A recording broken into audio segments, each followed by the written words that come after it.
ಶ್ರೀಕೃಷ್ಣ ಜನ್ಮಾಷ್ಟಮಿಯ ಪ್ರಯುಕ್ತ ಯಾದವ ಸಮುದಾಯ ಗೊಲ್ಲ ಕಳಸ ಯಾತ್ರೆ ಹಮ್ಮಿಕೊಂಡಿದ್ದು ದೆಹಲಿಯಿಂದ ರಾಜ್ಯದಾದ್ಯಂತ ಸಂಚರಿಸುತ್ತಿದೆ ಎಂದು ತುಮಕೂರಿಗೆ ಆಗಮಿಸಿತ್ತು. ಸಮುದಾಯದ ಮುಖಂಡರು ಗೊಲ್ಲ ರಥಯಾತ್ರೆಯನ್ನ ಸ್ವಾಗತಿಸಿದ್ರು.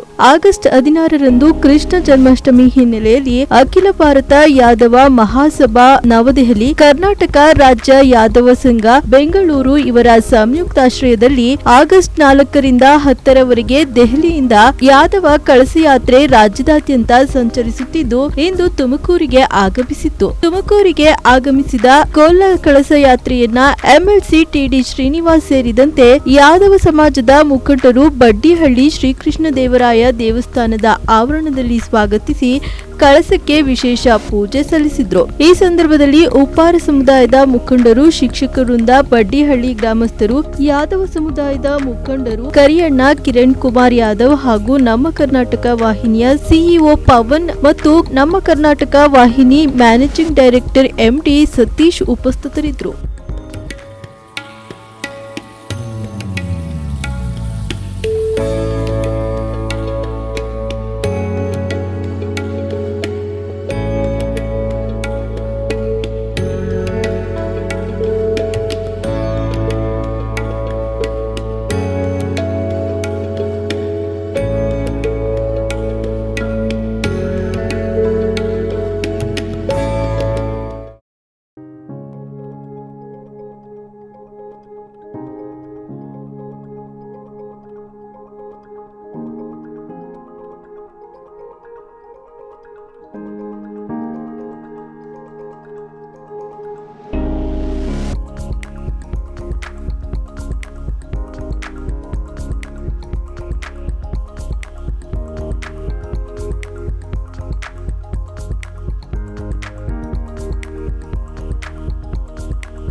ಇವತ್ತಿನ ಈ ಒಂದು ಅಹಿರ್ ರೆಜಿಮೆಂಟ್ನ ಕಳಶ ಯಾತ್ರೆಗೆ ನಮ್ಮ ಬಡಿಹಳ್ಳಿ ಗ್ರಾಮದ ಎಲ್ಲ ಹಿರಿಯರು, ನಮ್ಮ ಯುವಕರು, ತಾಯಂದರು ಎಲ್ಲ ಅಭೂತಪೂರ್ವಕವಾಗಿ ಸ್ವಾಗತ ಕೋರಿದ್ದೀರ.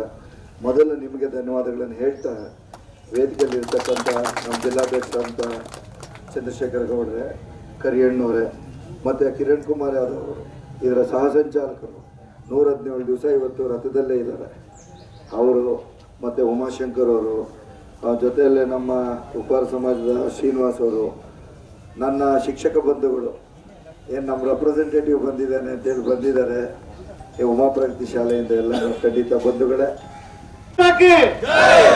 ಶ್ರೀಕೃಷ್ಣ ಪರಮಾತ್ಮಕ್ಕೆ, ಶ್ರೀಕೃಷ್ಣ ಪರಮಾತ್ಮಕ್ಕೆ.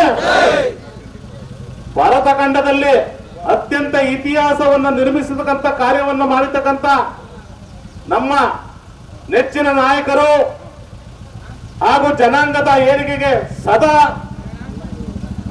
ಆಸಕ್ತಿಯನ್ನು ವಹಿಸತಕ್ಕಂತಹ ಟಿ ಶ್ರೀನಿವಾಸ್ ಅವರ ಈ ಒಂದು ನಾಯಕತ್ವದಲ್ಲಿ ಮತ್ತು ಪೂರ್ಣಿಮಾ ಅವರ ನಾಯಕತ್ವದಲ್ಲಿ ಮತ್ತು ಜನಾಂಗದ ಹಿರಿಯರ ಮತ್ತು ಕಡಿಮೆ ಸಮುದಾಯ ಇರುವಂತಹ ಗೋಕಾಕ್ ಪ್ರದೇಶದ ಚಿಕ್ಕೋಡಿನಲ್ಲಿ, ಬೆಳಗಾವಿ ಜಿಲ್ಲೆಯಲ್ಲಿ ಸಿದ್ದರಾಮಯ್ಯನವ್ರನ್ನ ಕರೆಸಿ, ಸಿದ್ದರಾಮಯ್ಯ, ನಾನು ಆಗಲೇ ಹೇಳಿದೆ, ಭಾರತದ ಇತಿಹಾಸ ಅಂದರೆ ಗೊಲ್ಲರು, ಗೊಲ್ಲರು ಅಂದರೆ ಭಾರತದ ಇತಿಹಾಸ. 22 ಕೋಟಿ ಜನಸಂಖ್ಯೆ ನಮ್ಮ ಭಾರತ ದೇಶದಲ್ಲಿ ಗೊಲ್ಲರಿದ್ದಾರೆ. 285 ತರ ಒಳಪಂಗಡಗಳಿದಾವೆ. ಆ ಒಳಪಂಗಡಕ್ಕೂ ಸಹ ನಾನು ಸಮಾನ ನ್ಯಾಯ ಒದಗಿಸ್ತೀನಿ ಅಂತೇಳಿ ಚಿಕ್ಕೋಡಿನಲ್ಲಿ ಘೋಷಣೆ ಮಾಡಿದ್ರು. ಅದೇ ಪ್ರಕಾರ ಕೆಲವು ಯಾವ್ಯಾವ ಈಗ ಕೌಲೆ ಬಸವನರಿದ್ದಾರೆ, ಭಿಕ್ಷಾಟನೆ ಮಾಡ್ತಾರೆ.